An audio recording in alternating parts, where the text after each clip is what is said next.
Get out of here." "Leave? I warned you over the phone. If you dare to reprimand my daughter again, you'll have to leave. You ignored my warning, so kindly get out." "That's absurd." I'm shocked by Emily, my sister-in-law's unreasonable demand, at a loss for words.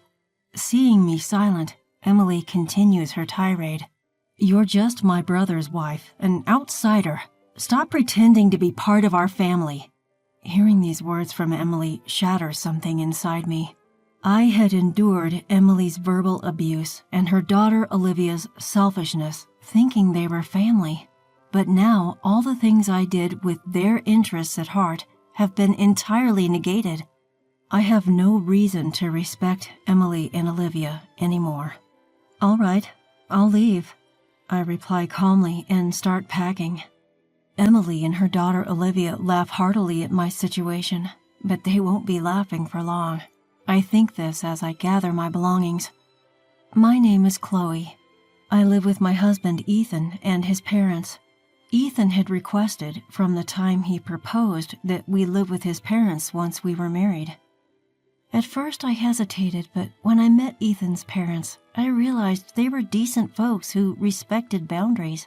Convinced that life with them would be manageable, I accepted Ethan's proposal.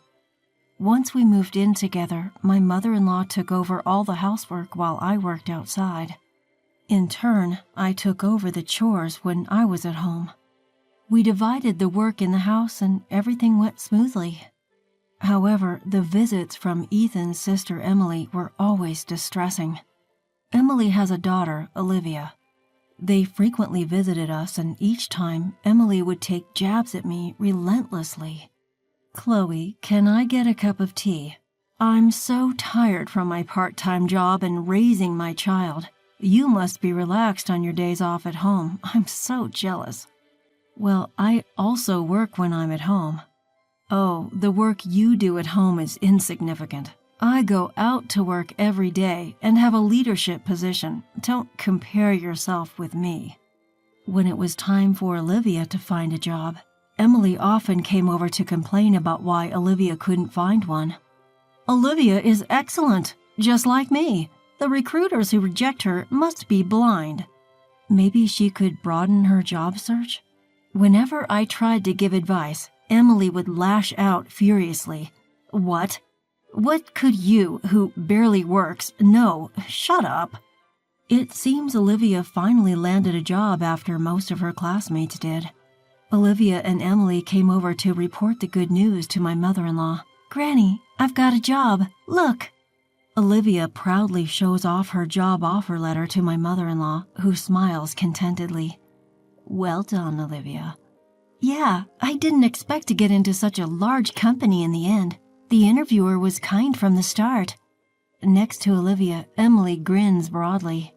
"This company is a subsidiary of the company I work part-time for. My name might be known even in the parent company since I've been around a while."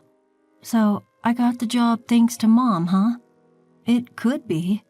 The interviewer saw your name, recognized you as my daughter, and probably had a good impression. Come April, Olivia was to attend a month-long training program for new employees. The training location was only a few minutes away from the home where my in-laws and I lived. Emily, knowing this, called my mother-in-law. "Mom, I want Olivia to commute from your house during her training. The training place is over an hour away from our home."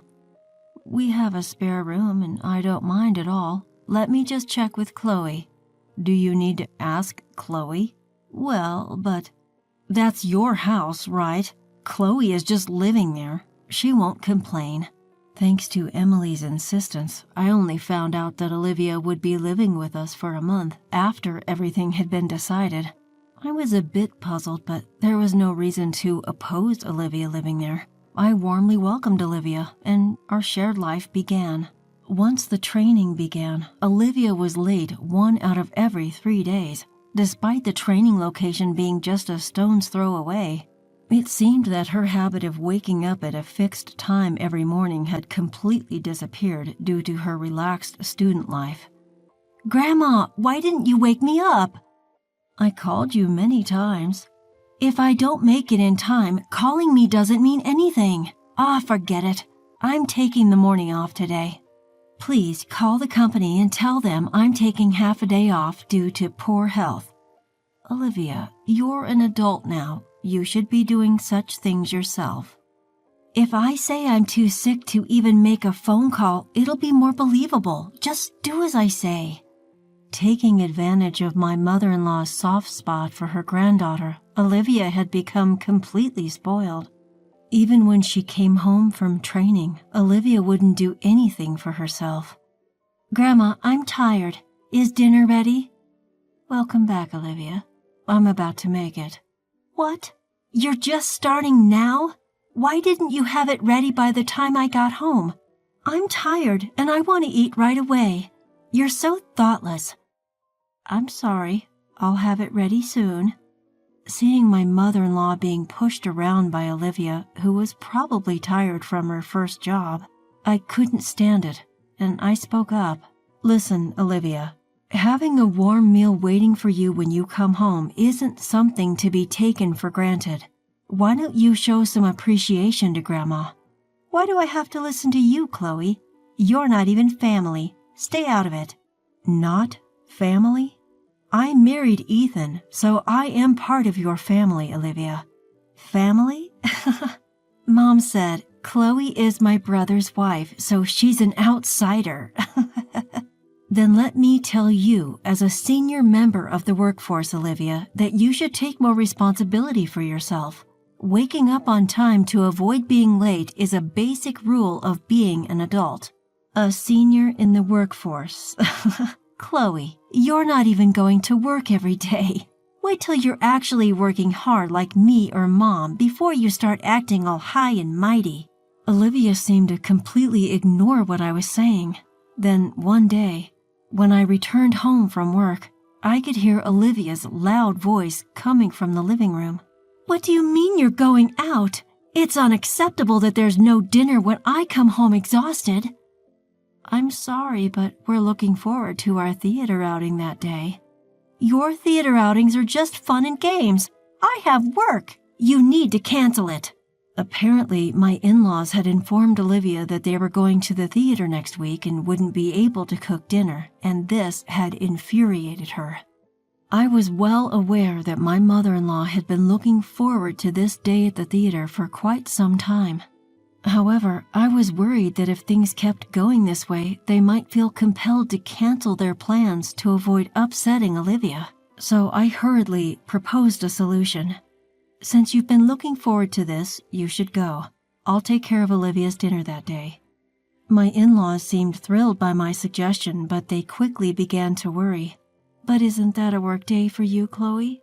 Are you sure it'll be all right? Yes, if I arrange things now, I think I can get home early. So don't worry and have a good time.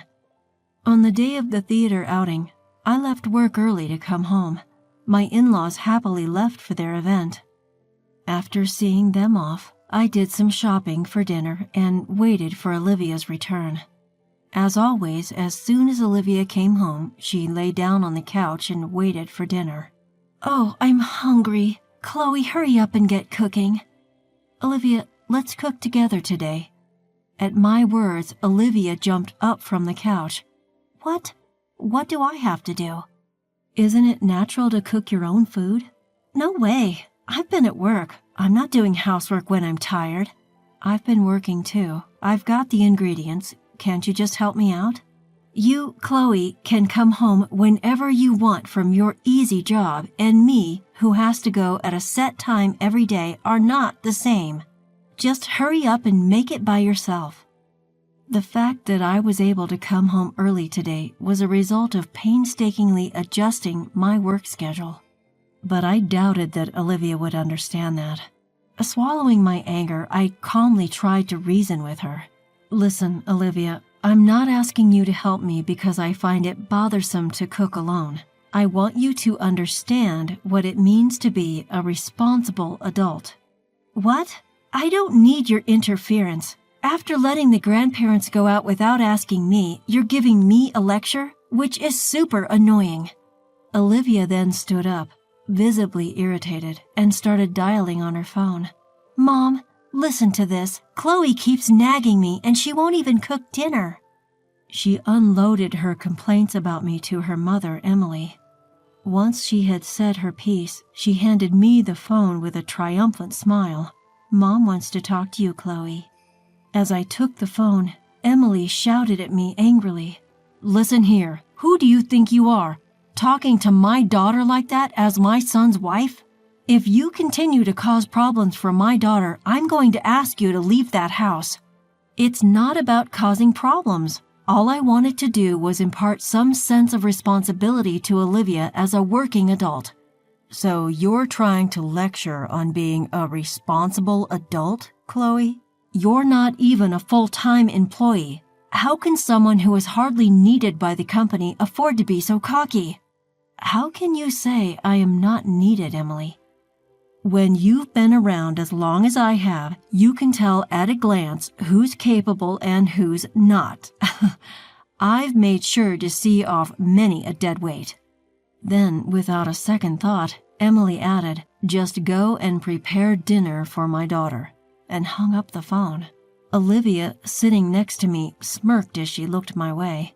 "You'd better not oppose my mom, Chloe. There's no one at work who can even admonish her. So get to making dinner already, okay?" With that, she sprawled lazily on the couch again. This mother and daughter pair, there's no reasoning with them. Left with no choice, I began to prepare the meal. "I'm so hungry because of your pointless chit-chat, Chloe." As she nibbled on the meal I prepared, Olivia mumbled complaints under her breath. Once she was done eating, she abandoned her dishes and headed back to the couch to watch TV without so much as a thank you. "Hey, Olivia, at least clean up after yourself." I tried repeating myself, but all I got was a bored look from Olivia. Suddenly, the doorbell rang. It was Emily. "Why are you here?" To my surprise, Emily casually replied, "It seemed like you didn't quite get the message over the phone, Chloe, so I thought I'd come over and tell you directly." Hearing her mother's voice, Olivia excitedly reported, "Mom, listen, just after you warned her over the phone, Chloe started lecturing me again." Hearing Olivia's words, Emily glared at me. "Looks like it was the right decision to come here after all. You're still complaining to my daughter even after everything I said." I had backed off on the phone, but I couldn't let this go. For Olivia's sake, I had to say something. "It's not a complaint. I'm merely teaching her the basic manners of cleaning up after herself, something even a grade schooler should understand." Hearing this, Emily snapped at me. "There's no need for someone like you to be telling us about manners. Have you considered your own situation before lecturing about manners?" "What about my situation?" "You and Ethan can barely afford a house even with both your salaries combined. You're just leeching off this household. Why don't you change your own attitude before teaching my daughter about being a responsible adult?" "I'm not here to leech off you. As proof, I make sure to pay my fair share of the rent and living expenses every month." "Huh, I wonder. Well, it doesn't matter. Either way, you're going to leave this place." "Leave?" "I told you on the phone if you continue to berate my daughter, you'll need to move out. You ignored my warning, so now it's time for you to go." "That's absurd." I was at a loss for words at the sheer injustice of it all. Seeing me unable to retaliate, Emily went on. "You're still an outsider, even if you are my brother's wife. Stop acting like you're part of the family." Emily's words hit me hard, and something inside me crumbled. I had put up with Emily's insults and Olivia's selfishness because I thought of them as family. I had been rejected by them despite doing everything with their best interests at heart. There was no reason left for me to restrain myself with Emily and Olivia anymore. "All right, I'll leave," I said quietly, beginning to pack my things. At the sight of me, Emily and Olivia started to crack up. Ignoring their laughter, I continued to pack when my in-laws returned home. "Oh, is that you, Emily?" "Chloe, what's with the luggage?" My mother-in-law's face shifts as she takes in the scene. Before I can answer, Emily chimes in. Chloe has been lecturing Olivia while she can't even do her own job. She's become such a nuisance, we've decided to send her packing. What? My mother-in-law's face drains of color. Apologize at once. And you too, Olivia. Why should I apologize to Chloe? If she wants to be part of our family, she should ask us. Maybe then we'll consider it. Emily's statement is backed up by a firm nod from Olivia. My mother-in-law sighs deeply. You two, it's over for you. What? What are you talking about? The one who's done is Chloe, right? She's the one being cut off from our family. Emily's brazenness leaves my mother-in-law shaking. Do you even realize who made it possible for Olivia to get her job? That's me, the part-time manager. Emily tries to puff herself up, but my mother-in-law interrupts her.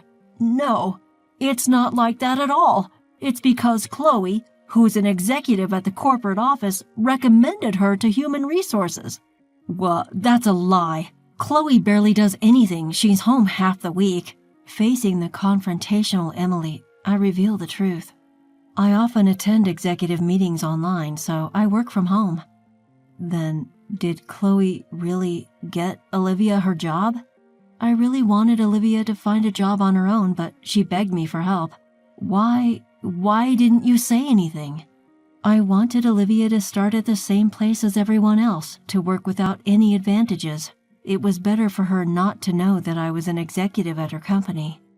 So, did Mom and Dad know this from the beginning? I had asked your parents and Ethan to keep my position a secret. Emily, since you always assumed I was incompetent, you never showed interest in my work, so there was no need to tell you. So you're telling me I've been disrespecting an executive at my own company this whole time? Olivia, now aware of the truth, goes pale. That's right. Thanks to my concealed identity, I got to learn a lot about how new employees like to fake illness and such. Please don't tell anyone about this. I coldly say to the desperate Olivia, you know, I thought I'd let it slide because it's a family matter, but it seems I'm not considered family to you two. So I can't stay quiet if it's something that will harm the company. But I will be assigned after the training. Exactly, Olivia. You're lacking awareness as a working professional. Moreover, you're not willing to accept others' opinions. We can't let you interact with customers with this attitude. Emily, in her panic, clings to me. I'll take back what I've said. Olivia is Chloe's adorable niece. Don't report anything that would harm her situation. Emily, don't you think you should worry about your own role? What? Your part-time team's high turnover rate has been repeatedly brought up in the parent company's meetings. If it comes to light that you, as the manager, are forcing part-time employees to quit, it's going to be a big problem. Emily remembered her own words and her face tightened. Wait, that's a misunderstanding. I was just guiding the unproductive part-timers, and then they quit on their own. I'm not responsible for this. Well, that can be investigated. We have a meeting next week with your company's board members. We'll report this and have it thoroughly examined. No way. My hard-earned managerial position? Afterwards, I decided not to leave the house after being persuaded by my mother-in-law, but I did report Olivia and Emily to the company. Olivia ended up attending a training center in the mountains for retraining for 6 months, while her peers were assigned positions one after another.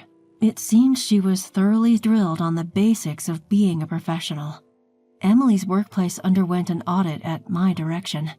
With complaints from other employees and testimonies from those she had forced to resign, it was found that Emily was using her position of authority to cause a lot of stress to those around her. As a result, Emily was fired. Emily seems to have started a new job to cover her living expenses.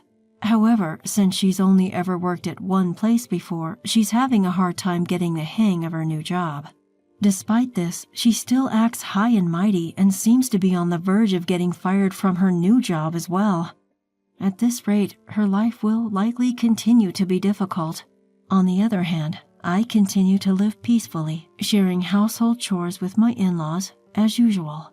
This incident seemed to have taken quite a toll on my mother-in-law. Chloe, I'm sorry. Because I've spoiled Olivia and Emily, I made you go through such unpleasant experiences. No, it's fine. I was happy that you stood up for me. Having had a good talk with my in-laws, I feel that our bond is even stronger than before. Even though my sister-in-law turned out to be a challenge, I look forward to continuing to live with my mother-in-law, maintaining our good relationship.